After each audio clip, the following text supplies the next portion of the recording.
no nosso lugarzinho, assim, só por existência a gente já impacta, porque estamos trocando oxigênio por gás carbônico, a gente precisa se alimentar e tudo mais. Mas o que a gente pode fazer, pequenas mudanças, alterações, né, para o nosso dia a dia, simples, que faz muito mais sentido às vezes do que a gente pensar assim, é só descartar o lixo corretamente, separar o plástico dos rejeitos e tá tudo certo.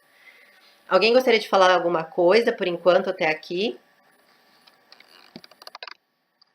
Eu não tô vendo vocês, eu não sei se vocês estão com...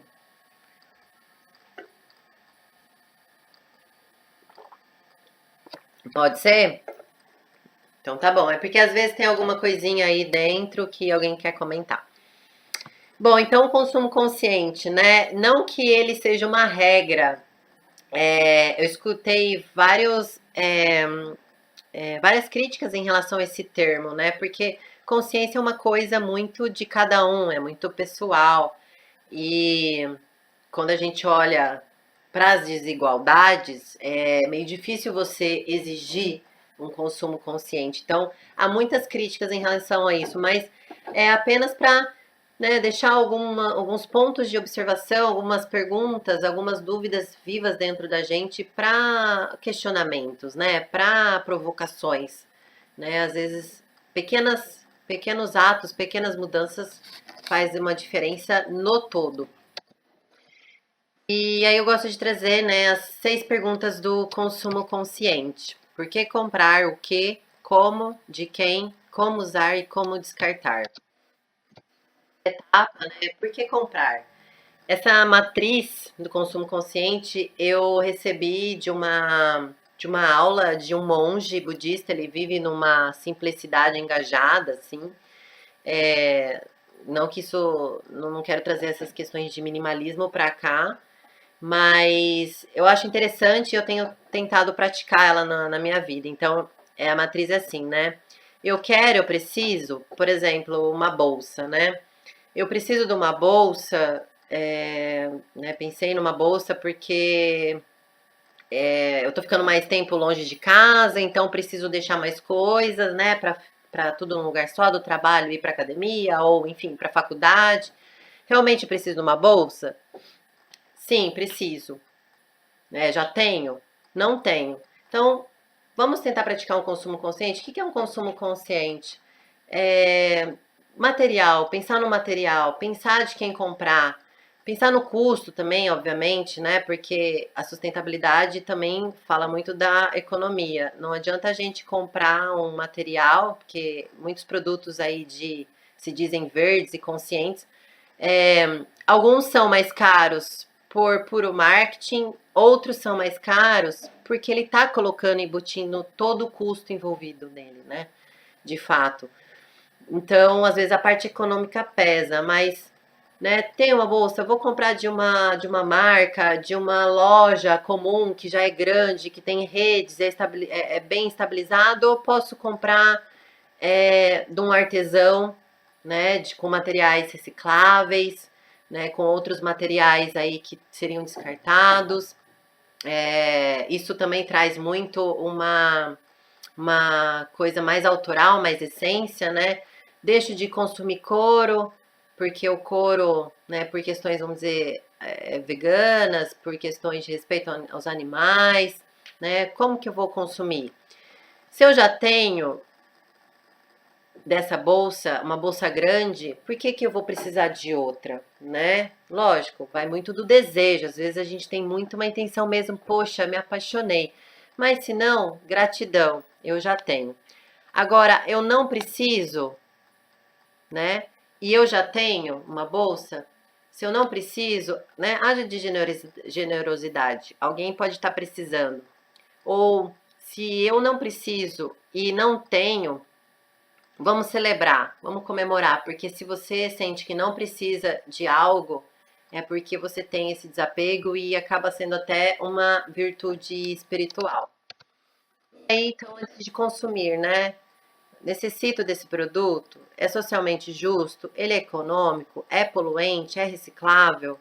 né? Se os componentes são obtidos respeitando a natureza e a sociedade, nós nem entramos nessa questão muito no início ainda em relação à sociedade, né? Onde foi produzido? Com que mão de obra? Então, às vezes no dia a dia, na correria, a gente nem tem tempo de pensar nessas coisas, né? E às vezes nem tem tempo muito de pesquisar também, porque a gente tem muitas alternativas aí hoje.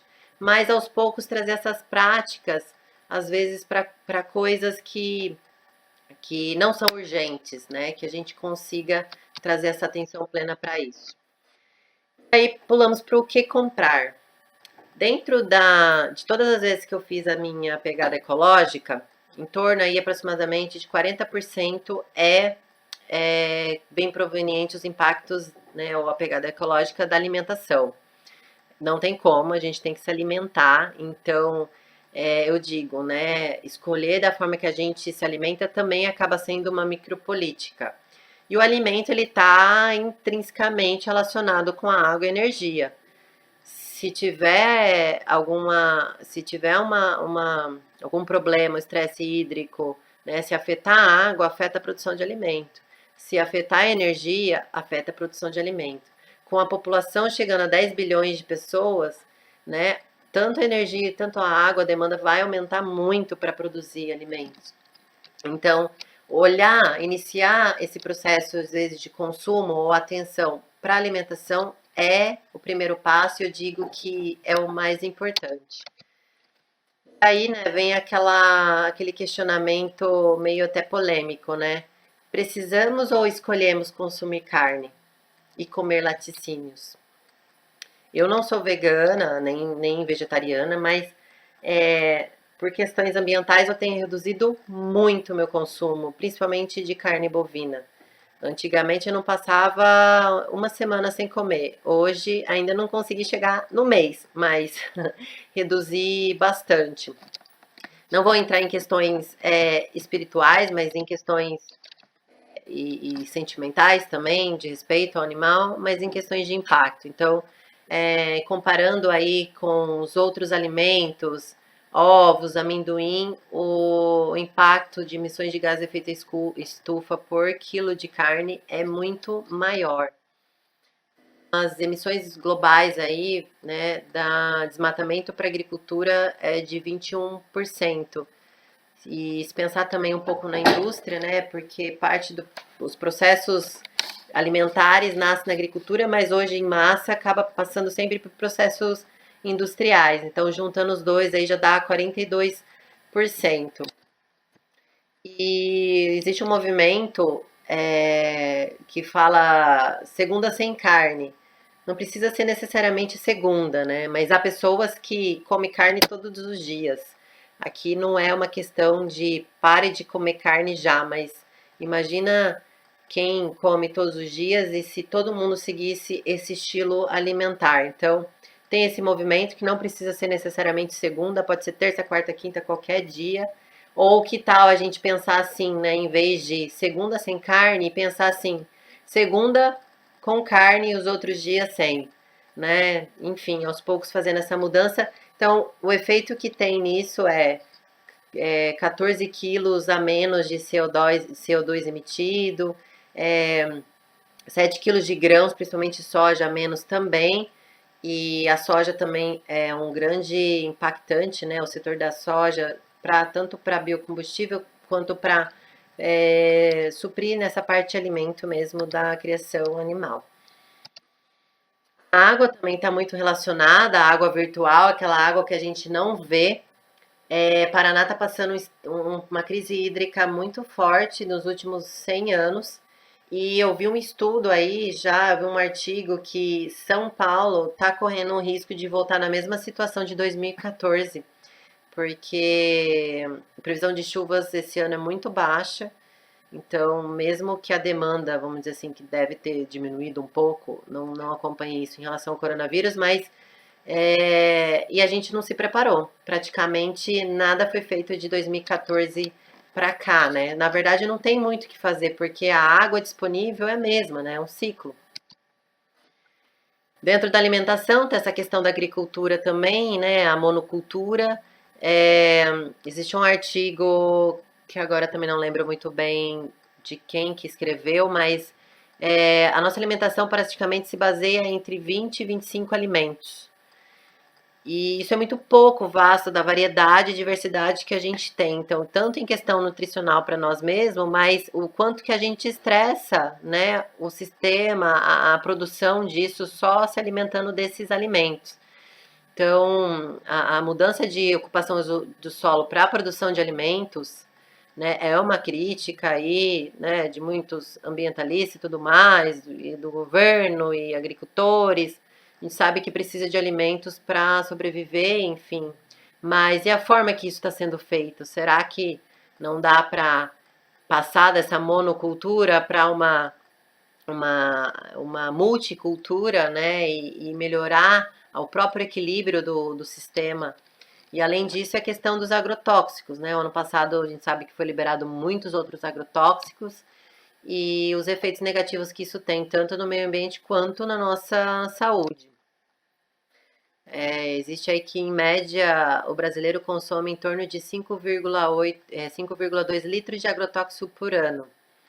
Nem vamos falar em relação aos estudos relacionados com câncer e tudo mais. E lembrando que a água, hoje no Brasil, praticamente não existe, né, tecnologia, não existe estação com tratamento de efluente, de água avançado, de modo que remova esses compostos químicos recalcitrantes.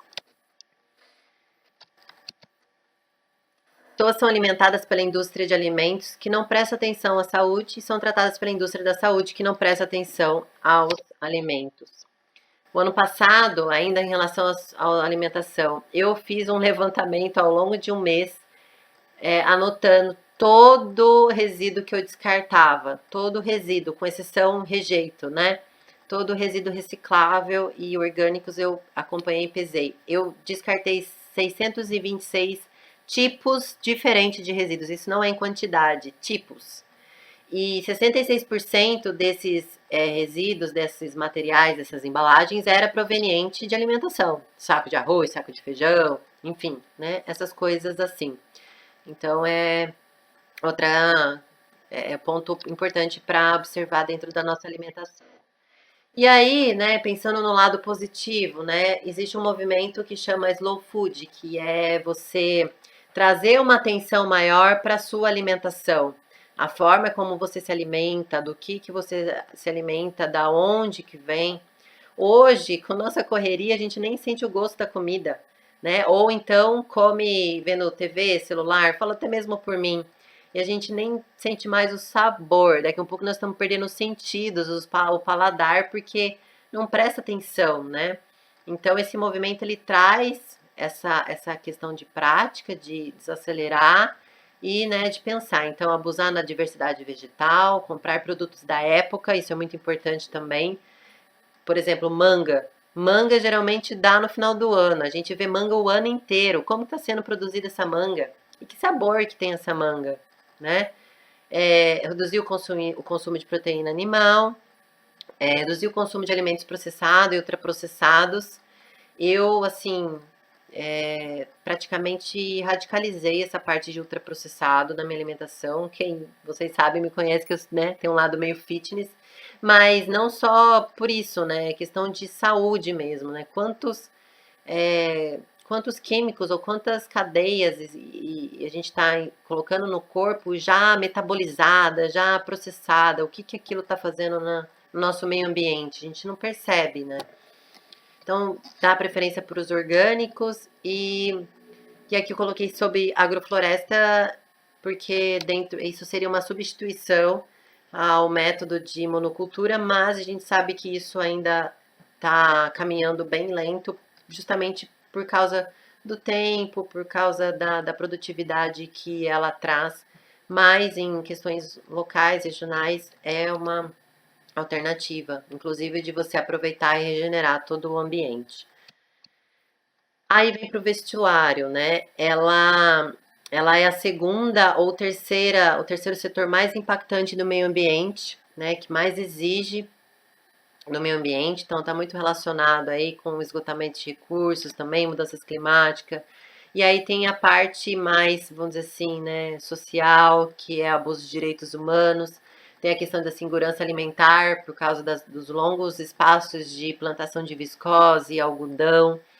Então, e para ter uma ideia, a viscose, os tecidos em geral, eles são pouquíssimos reciclados, né? 0,1% só da viscose mundial ela é reciclada. Então, é muito pouco. Indústria do jeans. Antigamente, nossa, eu queria ter 10 calça jeans. O jeans é praticamente, vamos dizer assim, o vestuário que mais impacta também e mais consome água. E é uma coisa meio louca, né? A maioria das fábricas da produção de jeans, de índico, está na região do Nordeste, onde você tem problema de água. Foi para lá, às vezes por questões fiscais e tudo mais, mas hoje essa água que é consumida lá, algumas têm até programas de reutilização e tudo mais, mas eu fiz um projeto de piloto, inclusive de reutilização. É muito difícil de tratar essa água, ela é azul, azul, azul mesmo. E hoje, principalmente lá para cima, as que tratam são pouquíssimas. E a questão dos tecidos sintéticos, que vem aí proveniente dos plásticos, né, dos polímeros. Isso está relacionado, além dessa questão também de CO2, de uso de petróleo, extração, com o pós, né, com os microplásticos. Então a roupa a gente vai lavando, vai desgastando, vai soltando as micropartículas na água. E hoje o nosso sistema de tratamento de esgoto ainda não tem comprovação que ele é eficaz para remover essas partículas. Talvez sistemas de microfiltração, né, removesse, mas aqui no Brasil, por exemplo, nós não temos, são pouquíssimas as estações que têm sistemas de tecnologias avançados para remoção desses componentes. Existe um movimento que chama Slow Fashion, que vai contra o fast fashion, né, a troca de coleção a cada 2 meses, 3 meses, enfim, que cada ano cada hora tem uma moda e o setor da moda que acaba ditando o que é a nossa essência, o que aquilo combina com a gente. Então isso já está praticamente com dias contados, vamos dizer assim, né? Então ele também faz esse movimento de pensar na roupa como algo seu, algo de essência, algo que você, né, mostra o que é você, e não há roupa mais sustentável do que ela que já existe, né? A tendência de brechós ou de lugares de roupas, de aluguel de roupa, roupas compartilhadas está crescendo. Saber quem fez as nossas roupas é importante. A gente sabe que a Zara, né, recentemente foi envolvida aí diversas outras empresas relacionadas com escravidão moderna, porque dentro da cadeia dela tinha contrato com empresas, né, que utilizava aí de mão de obra escrava pela quantidade de horas de trabalho. E fazer a sua moda, criar seu estilo e optar pelas roupas a partir de materiais renováveis, que é o algodão, né, a viscose e, né, quem sabe, de preferência logo logo através de um algodão orgânico, quem sabe. Cosméticos e maquiagem, então, nem se fala, né? É tanto produto, tanta necessidade, tanta diversidade, só que, né, vários compostos químicos recalcitrantes, surfactantes, parabenos, triclosan, coisas que o nosso sistema de tratamento de esgoto também não trata, ainda mais com as baixas tecnologias, a gente, né, só tem até tratamento secundário, praticamente nenhuma, pouquíssimos tratamentos terciário. E fora os efeitos que isso tem na nossa saúde. Também isso é papo para muitas horas e também não sou aqui que demanda muito desses compostos e o que faz no nosso corpo, né? Mas que foi o primeiro que eu alterei, que até hoje eu faço assim questão só de comprar desodorante natural por conta do alumínio, né? Meio que é irreal você impedir de transpirar, que é um processo seu regenerativo do seu próprio corpo para regular seu sistema, para eliminar toxinas, você tampar com um metal pesado e tá lá, né? Sufocando a sua área, a sua axila de respirar. Então, e que inclusive está relacionado até com câncer de mama. E, enfim, né? Trazer uma atenção para isso que a gente está consumindo, colocando na nossa pele, é, e escovando dentes, enfim. Também existe o movimento Slow Build, que é a mesma coisa, trazer essa atenção, esse autocuidado, né? Desacelerar, às vezes fazer alguma cosmetologia natural, isso também está crescendo, usando produtos naturais, valorizar o seu próprio autocuidado, produtos orgânicos, cruelty free, que não são testados em animais, e multifuncionais, né? Ele desmistifica, né, a questão, a crença de que a gente precisa ter 10 produtos de beleza, né? Às vezes com 2 você já consegue te hidratar, ser um antibactericida. Pulamos então para o como comprar, ter atenção de como que você vai trazer, né, olhar inclusive para as embalagens, né, desses produtos, onde sua maior parte sempre é plástico. Não é uma luta contra o plástico é extremamente necessário para muitos equipamentos, muitas peças, muitos dispositivos, né, principalmente cirúrgicos e outros aí que traz leveza e resistência, mas e o plástico de uso único, né? Embalagens de tanto cosmético, produtos de beleza, de higiene e alimentação usou, descartou. Então, aproveitar, pedir, voltar às práticas, né, de compra a granel, se possível, levar essa sacolinha que não é besteira, deixar no carro para lembrar. Tem os kitzinhos básicos, né? Que se você pensar ao longo do ano, se você conseguir reduzir tanto sacola, copinho plástico, né? Talheres, tentar fazer sua própria alimentação, levar em marmitas. Eu também sou uma marmiteira de plantão. Não que isso, não demonizando as marmitas, a gente precisa e também muitas pessoas, né? Depende disso. Mas será que no começo da semana eu consigo me planejar melhor para reduzir, né, um pouco esse consumo de embalagens? Voltando para aquela meu levantamento, 61% de todos os rejeitos não, materiais, né, resíduos que eu descartei em um mês, 61% é plástico. Então ele está na nossa vida sim. Você não pode nem olhar para o lado se tem um plástico.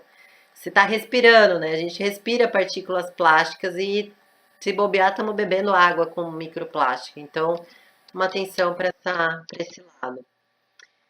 E para continuar sabendo como comprar, não tem jeito, a gente tem que se informar, né? Ler rótulos, tabelas, obrigações, o que deve ter, né? Às vezes tem muitos produtos que a gente compra e não tem nem informação. Tentar evitar os produtos que têm compostos parabenos, tanto pela saúde, por questões também do uso, né, do petróleo, dessa dependência, higiênicos da nossa saúde, enfim, né, os símbolos estão lá para nos informar e alertar em relação a isso. E também uma atenção, né, se informar ao descarte. Tem que estar informado também o produto que você compra e ao comprar também, que material que é aquele, né? Por exemplo, esse 7 outros, né, são materiais plásticos que é pouco valorizado na cadeia hoje de reciclagem. Então, tentar reduzir o PET, o PP, são os mais reciclados hoje, mas ainda assim a taxa está entre, no máximo, aí 7% no Brasil, né? No geral, em relação ao plástico, menos de 3%, até 3%. E aí, aproveitar também dos movimentos Faça Você Mesmo, né? Isso pode ser uma atividade legal, uma atividade criativa, algo que você fazia lá atrás, tentar fazer de novo, ou até mesmo comprar, valorizar daquelas pessoas que estão fazendo, tentando fazer seu negócio e empreendendo. Então, tem vários movimentos como esses. E aí a gente entra no de quem comprar. Então, essas são as grandes marcas aí que detêm praticamente todos esses produtos que a gente está consumindo, está na nossa geladeira, está na nossa casa, quase todo dia, toda semana, na compra do mês, enfim, né? E o que eles estão fazendo, né? Porque eles não param, não param. Nessa pandemia muita coisa parou. Eles não param, tá lá, todo o tempo. Qual que é a responsabilidade deles em relação a isso? O que eles estão fazendo, né? O que a gente pode cobrar? Eu, eu tomo e gosto de uma Coca-Cola zero de vez em quando, mas e aí? Né? Será que minha parte também é só ir lá e devolver na reciclagem essa garrafa? E o que a gente está cobrando por trás dessas empresas, né? Então, ter uma atenção, né? Como saber de quem comprar? Primeiro passo para ter uma segurança é verificar as certificações, mas cuidado também, porque certificação ambiental tá tendo de monte por aí, algumas que não, que é só para, né, vender um selo, gerar um valor ali, um marketing verde, sem muito propósito por trás, sem auditorias, né? Mas essas daqui são confiáveis. É, essa da madeira certificada, FSC, Sistema B Fair Trade, são duas assim muito legais. São empresas que são auditadas de uma forma muito mais ampla, tanto dentro da parte de governança, né, social. Então, elas realmente estão visando as empresas que querem causar impactos positivos, além daquele comum. E aí a gente entra no greenwashing, que tem de monte. Esses dias eu fui pega nenhuma, inclusive. Eu fui comprar uma pasta de dente tava lá no Paraná, era de produção local e tava lá escrito assim, vegano e... O que mais tava lá? Acho que tava vegano. E aí eu fui comparar os ingredientes que tava lá com os ingredientes de uma pasta comum. Na hora que eu vi, era a mesma coisa. Eu falei, ué, então, né, ela só colocou aqui, tipo, vegano, só para chamar a atenção, né, e comprar. Porque na hora ali que eu fui comprar, eu não vi, né, não fui comparar rótulos de todos os ingredientes. Eu falei, caramba, né, fui pensando em ajudar a economia local, porque era lá da região, mas não é bem assim, né, não precisaria usar daquilo. Isso tem de monte o tempo todo, que nem, por exemplo, esse palito fósforo da Fiat Flux. Ele colocou lá palito verde. Na hora que o pessoal foi ver, foi investigar, vinha de madeira ilegal, não tinha certificação. Esse Bombril colocou lá, produto Bombril Eco, produto 100% ecológico, mas é o mesmo Bombril, palha de aço, né? É a mesma coisa. Como que ele vai ser ecológico? Né? Quem que recicla palha de aço? E não era, entraram contra uma ação em relação a isso do consumidor, e aí ele mudou, tirou o produto 100% ecológico para muito mais higiênico. Esse é o Omo, né? O Unilever é uma das grandes aí, ele lançou essa força da natureza onde parte do seu composto vai em um extrato de planta biodegradável, mas toda a sua composição é praticamente a mesma. E o custo disso é mais alto. Então, comprar esse achando que está fazendo menos mal, no final das contas, no efeito final, é praticamente a mesma coisa. E aí você acaba impactando até mesmo o seu bolso. Essa Coca-Cola Life, vida, verde, rótulo verde, né? Ela tem estévia, mas ela é com estévia, né? Não é 100% estévia. E a outra parte química que tem em toda a bebida, compensa? Né? Às vezes muda o gosto, o sabor fica diferente. Não é aquela Coca-Cola e também não está tendo efeito nenhum. Uma forma de avaliar, mas também isso também pode ser muito estratégica de marketing, né, de sustentabilidade, são os relatórios. As grandes empresas, como são certificadas, como estão alinhadas aí, ODS, Pacto Global, lançam as suas relatórios de responsabilidade socioambiental, mas geralmente esses relatórios são colocados só aquilo que eles querem mostrar, né? Ainda não vi nenhum relatório que mostra toda a sua cadeia de stakeholders, fornecedores, é, cadeia logística, o que ele está impactando, quanto que ele consumiu de água, quanto que ele tratou, quanto que ele reduziu de carga orgânica. Então, isso também é muito para, né, colocar a cereja em cima da bosta, praticamente. E de quem comprar então, né? A gente está ouvindo muito isso dentro dessa pandemia, que é valorizar a economia local, aquela pessoa que também está ralando para poder vender seus produtos. Quando você utiliza compra de produtores locais, você reduz a sua pegada ecológica, reduz a geração de gás carbônico na atmosférica, porque a logística o transporte é um grande gerador aí de emissão de atmosférica, e uma economia fortalecida, a comunidade, a cidade inteira cresce junto, né? Como usar? Então, pegar as práticas lá das nossas avós, de usar, de reutilizar, né? Trazer esses hábitos antigos, né? Faz todo sentido hoje. Então, usar o necessário, não desperdiçar, conservar, fazer manutenção, usar em coletivo, que é outra tendência que já estava em curso e agora também com o coronavírus. Na verdade, o coletivo agora no coronavírus não pode, né? Mas de qualquer jeito, essas plataformas, né, colaborativas têm crescido bastante. Uma legal é essa, um aplicativo que chama Tem Açúcar, que você, né, pessoal do seu bairro, do seu condomínio, cadastra e você pede, por exemplo, uma furadeira. Eu não tenho uma furadeira, eu furo 2 vezes a parede, sei lá, por ano e olhe lá. Preciso comprar uma furadeira nova? Será que eu consigo emprestar, né? E escada, né, e etc. Muitas coisas, às vezes, que a gente perdeu aquele senso de comunidade para poder compartilhar entre eles e se ajudar, evitando aí, né, inclusive um gasto, vamos dizer assim, desnecessário. Enfim, chegamos no como descartar. Eu sei que quem está aqui entende bem dessa parte, assim, né, de gestão de resíduos, inclusive, temos engenheiros aqui.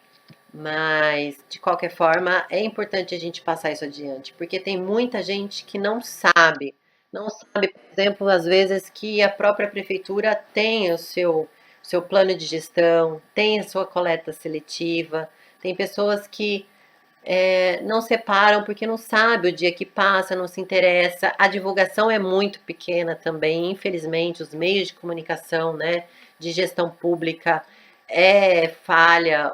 Para quem tem um aplicativo, quem se interessa hoje, tá havendo mais esse envolvimento, mas ainda é muito, muito pequeno, principalmente se a gente pensar que essa parte digital, 70 milhões de brasileiros ainda não têm acesso, então é muita coisa.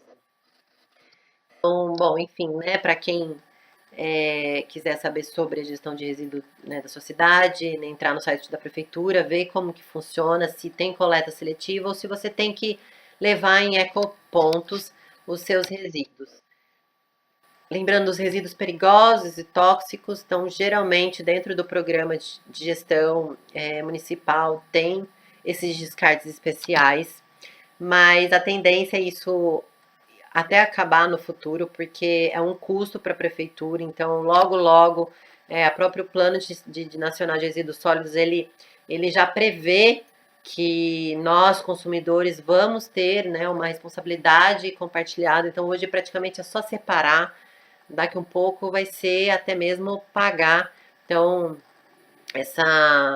ele já é cobrado de alguma forma no nosso boleto, mas isso pode ser ainda ter outro custo lá na frente. Então, lâmpadas fluorescentes, incandescentes, remédio, agulha, tudo isso tem que ir para descarte especial. Latas de tinta, baterias, pilhas, também considerado como especial e geralmente está dentro dos planos de gestão municipal de resíduos. Então, em geral, um plano de gestão municipal que agrada os olhos geralmente tem essa separação, né, que é os convencionais, que entra nos orgânicos recicláveis de rejeito, que, né, o correto seria separar aí entre orgânicos para uma destinação, recicláveis para outro e rejeito para outro, mas às vezes o orgânico e o rejeito tá junto. Os resíduos laboratoriais, resíduos de varrição e poda, de construção civil, serviços de saúde, às vezes a prefeitura aceita até nos postinhos de saúde, né? Lâmpadas, pilhas e baterias e os resíduos eletrônicos. E isso diria numa perfeita, né? A prefeitura em Curitiba é assim, eles recebem até resíduos eletrônicos, mas resíduo eletrônico, vamos dizer que eu acho que da parte de logística reversa é um dos que mais estão funcionando, né, das empresas, porque eles entendem hoje muito, né, na verdade, estão valorizando esses recursos, porque tem muitos metais aí nobres que estão envolvidos nesses equipamentos. O que é lixo, né? Lixo, na verdade, é uma mistura, porque se você não está misturada a comida com os outros resíduos, você não tem lixo, você tem resíduos. Então, a importância da segregação, né, para valorizar os resíduos como recursos materiais é imprescindível e depende só de nós na sociedade, na nossa casa. Então, o ideal é a gente fazer uma separação em três, entre orgânicos, recicláveis e rejeitos, né? O orgânico, poucas cidades, eu não conheço, na verdade, eu acho que nenhuma, que a prefeitura é responsável pela coleta separada de orgânico que vá para uma compostagem, por exemplo, ou uma biodigestora. Então, uma alternativa para isso é fazer a sua própria compostagem em casa, né? Então, isso hoje, né, tem vários modelos, inclusive depois eu tô gravando um vídeo para montar a composteira em balde. A gente pode fazer em casa. 50% dos nossos resíduos são orgânicos. Imagina se a gente reduz em 50% o que a gente manda para aterro sanitário. E ainda, né, esse composto pode virar um adubo para sua hortinha, ou simplesmente você pode, né, jogar no pé de uma árvore, enfim. Isso é um processo regenerativo de pequena ação que a gente pode fazer.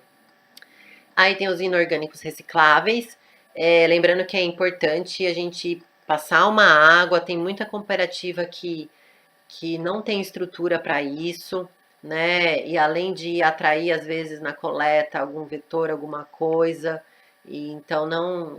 A gente tem que ter esse respeito também por eles, então é muito importante. E aí os rejeitos mesmo que não. Hoje a alternativa é aterro sanitário, quando tem aterro sanitário, e talvez aí que esse programa do governo aí no futuro próximo vai para as incineradoras, mas a minha preocupação, inclusive, em relação a isso é material. Se a gente não criou essa cultura educacional de separar até hoje, se a nossa taxa de reciclagem é tão baixa, meu medo é de que todos esses materiais que fazem parte de um ciclo técnico de uma indústria, por exemplo, vidro, metal e plástico, acaba indo para incinerar e a gente acaba perdendo esses materiais. Continua sendo o próprio processo de descarte de economia linear.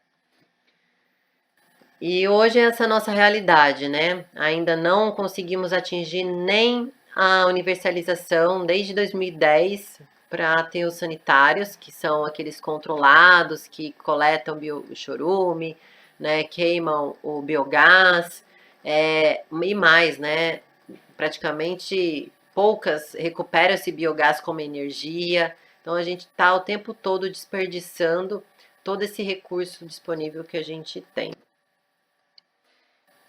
Sobre os resíduos orgânicos, né? Então 52% dos resíduos produzidos no Brasil são orgânicos e quase 100% ainda vai para lixão e aterro.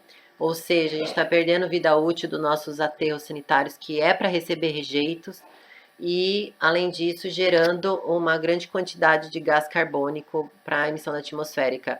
Eu vi uma palestra ano passado, só no estado de na capital de São Paulo, 16% das emissões de gás carbônico são provenientes da biodegradação do processo, né, de gestão em aterros sanitários. Só que para isso a gente tem desafios. Falta de informação, propaganda enganosa, um consumo globalizado que acaba aumentando muito os impactos e emissões de gás carbônico. Consumo compulsório, né, que a gente consome junto, então, por exemplo, serviços de água, energia elétrica. Consumo compulsivo, quando isso acaba se tornando, né, um distúrbio, uma doença, né? Renda familiar diminui, as necessidades básicas estão aumentando, então praticamente a gente está vivendo isso já há muitos anos, né? Inflação, inflação, inflação. Estado de dependência ao estar inserido no sistema também acontece. Mudanças de crenças e costumes, eu acho que esse é o principal desafio. E a disponibilidade de preço dos produtos chamados verdes, né? Como eu falei, alguns realmente têm o seu valor agregado em cima, mas a maioria acaba utilizando isso só como marketing. Mas não esquecer que a gente tem uma lei de informação, direito à informação a nosso favor, então aproveitar disso, exigir principalmente dos nossos, das empresas que a gente gosta de consumir e criar uma relação com elas, né? Às vezes tem coisa que a gente não precisa deixar de consumir se você gosta muito, enfim, né? O papo não é esse, cada um sabe das suas atitudes e aquilo que é importante para você. Mas será que dá para criar uma relação com a empresa, né? Eu sei que aqueles e-mails parece que nunca serão lidos, mas eles são, viu? Eu já mandei vários, alguns, e eles são respondidos. Infelizmente, a maior parte das respostas são vazias e você acaba praticamente não tendo nada, mas de alguma forma a gente está cutucando. E se eles têm algum indicador, se as empresas que são certificadas aí acabam medindo isso como indicador, uma hora isso vai, de gota em gota, o copo vai transbordar. E isso também é muito fortalecido, essa relação, quando a gente traz para uma economia mais local, né? Então, a gente cria essa sensibilidade biológica, tem esse paradigma ecológico, nós ficamos mais conscientes e exigimos essas empresas, exigimos, e elas vão começar a investir em responsabilidade socioambiental. E aí, para finalizar, então, né, existe os R's da sustentabilidade, mas eu vou além daquele reduzir, reutilizar e, reduzir, reutilizar, eu já até esqueci qual que é o e reciclar. A gente precisa respirar mais, né? Desacelerar mais. Os Wheelers sabem muito bem disso. A gente aprendeu bastante. Talvez esse momento de pandemia também tenha feito a gente parar mais atenção e respirar mais profundo, que se reconecta com a gente. Repensar, refletir, respeitar as diferenças e as decisões, ressignificar, utilizar pelo nosso consumo, restaurar, né, botar essa criatividade para fora, parar, repassar, radicalizar. Já vou avisando que eu não sou bolsonarista, mas também a mídia está, né, transformando muito a vida das pessoas. Reinventar, lembrar, né, quando a gente era criança, nossos hábitos, ou os conselhos dos nossos avós, regenerar. Oi.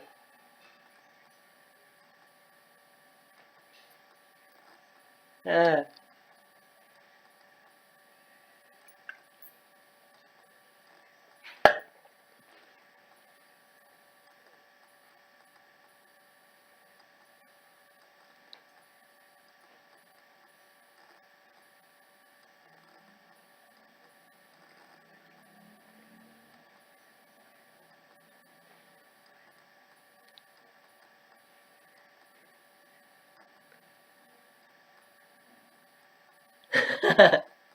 Ah.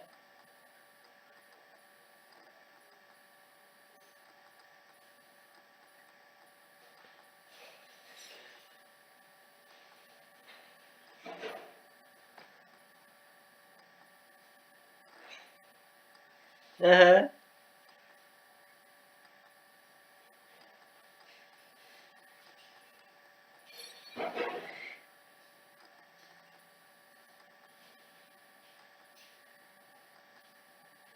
Muito. E outra. Ah.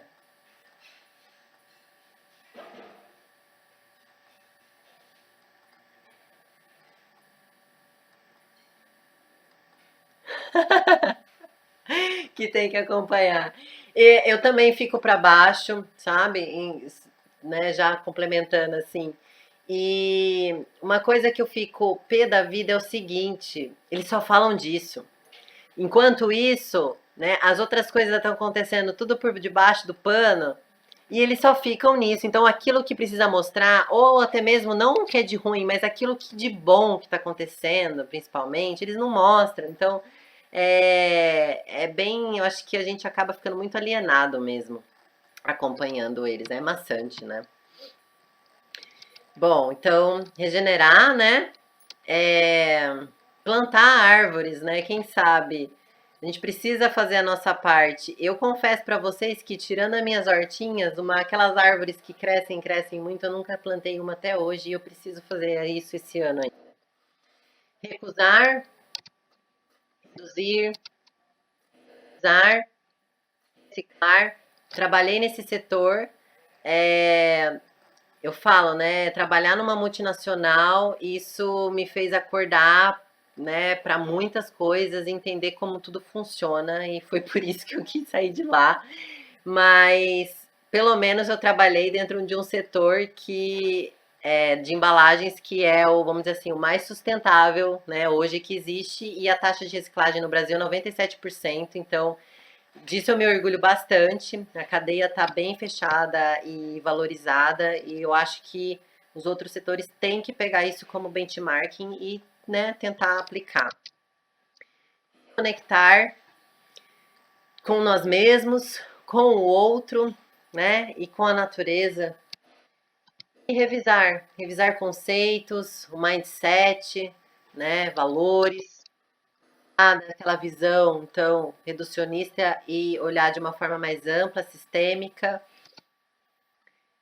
Passar do modelo de economia circular, de linear, para economia circular, onde o desenho, os processos são feitos intencionalmente, né, para poder evitar impactos e para manter o produto em valor em circulação. E ir além da sustentabilidade, né? A gente passar do ego para o eco e quem sabe ir além de ser o eco, porque o eco é o menos mal, eficiência energética, redução de impacto, né? Mas e quem sabe a gente pensar além e começar a servir também a natureza, né? A regenerar a natureza. Então, é o ego, né? A dominação sobre a natureza. O eco é as ações amigáveis para reduzir os impactos. E o Siva é o pensar, desenhar, fazer parte da natureza e não fora da natureza, fazer como parte integrante dela. Não é fácil esse processo, eu falo por mim mesma.